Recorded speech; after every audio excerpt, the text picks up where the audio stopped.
of challenges? Like, were there any type of certificates that you had to get for your different companies, different trainings that you had to do, any obstacles as far as name branding, etc.? My challenge was trying to find another stylist and or receptionist, assistant, those type of things in the location I was in. McKees Rocks, many people don't, they think, where's McKees Rocks, you know? So I had to do everything by myself for a very long time, so it was kind of hard to do a chemical, have to answer the phone and book an appointment and, you know, run to the beauty supply store and get the things you need. So it was a challenge, but it became very easy once I had my receptionist that I have now. It became a lot easier. So it's just finding people. I haven't found a stylist, but I'm okay with myself because, like I said, we get done. So, yeah. Okay. I faced many challenges. Even with starting a business, I wasn't sure where to start. I didn't know what forms to fill out, where to get the forms, how much it even costs to start a business. I just knew I wanted to do it, but kind of didn't know where to go. So I sought out different programs that were available, as well as people. My mentor is actually a business owner, and I began to talk to him about it, and he really gave me a lot of direction, and ended up becoming a business partner with my business as we got off the ground.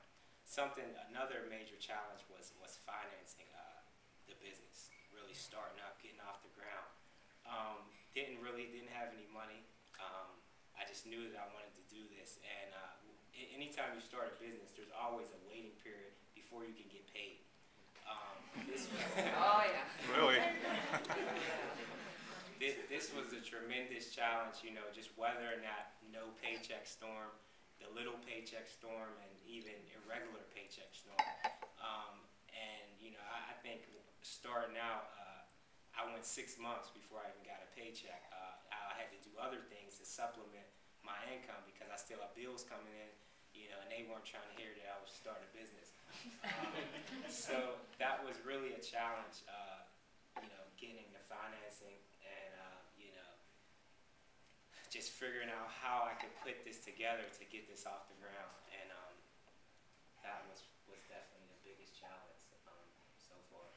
I think for me with Cheers Pittsburgh, working out all the bugs on the website, that's why I'm walking before I'm running with that, because, for example, a member would go on, they would sign up, they would click, and it wouldn't take you back to the home screen, little things like that. So it's important to have a positive working relationship with your marketing consultant, as well as the programmers.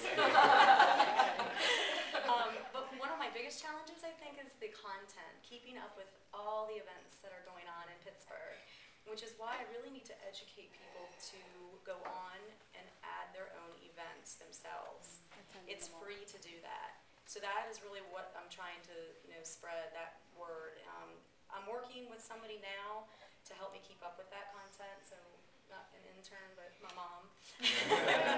So she's going to be helping me keep up with that content. So, and I think with payroll, I think is having patience. When you're building a relationship with somebody, they're not going to refer you business right away. It could be a couple of years, 2, 3, 4 years, until they know and they trust you to take care of their customer. And so I've had to have a little bit of patience, which is really hard for me. Okay. In entrepreneurship in general, what kind of adversity is faced in your eyes? Well, entrepreneurship isn't for the faint-hearted, because there's no guarantee of success. Basically you're putting in hours that you never thought you'd put in, unbelievable hours, and you never really seem to have enough time in the day. So like that to me is probably the most, is time.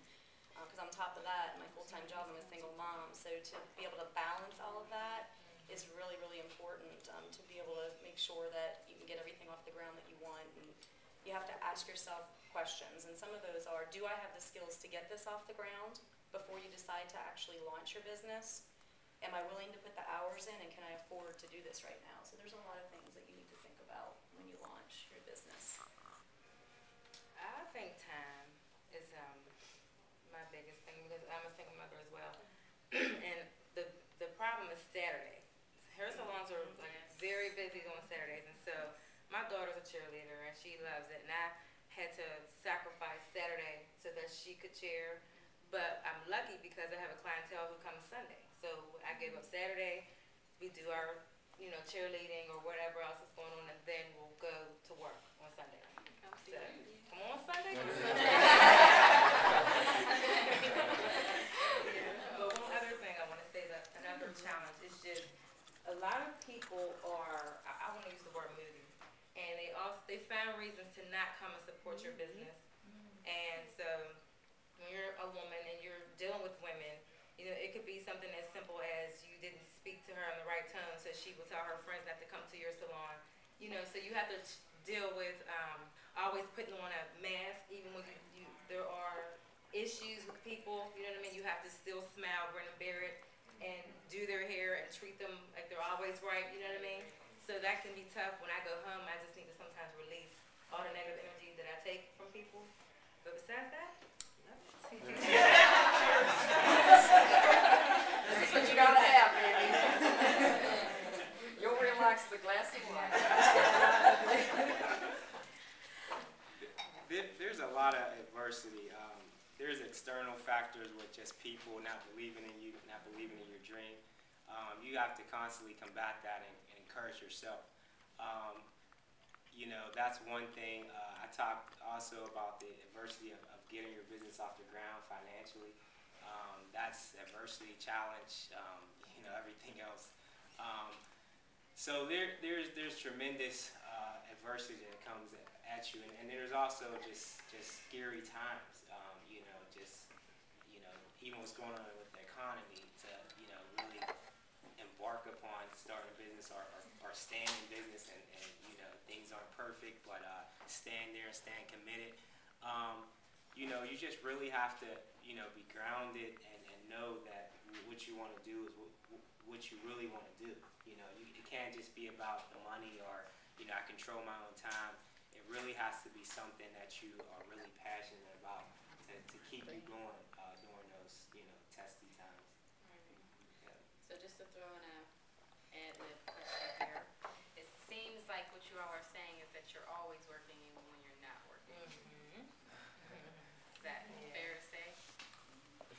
Yeah, I would say, because you're all. Because you never know who you're going to come in contact with. You're always networking.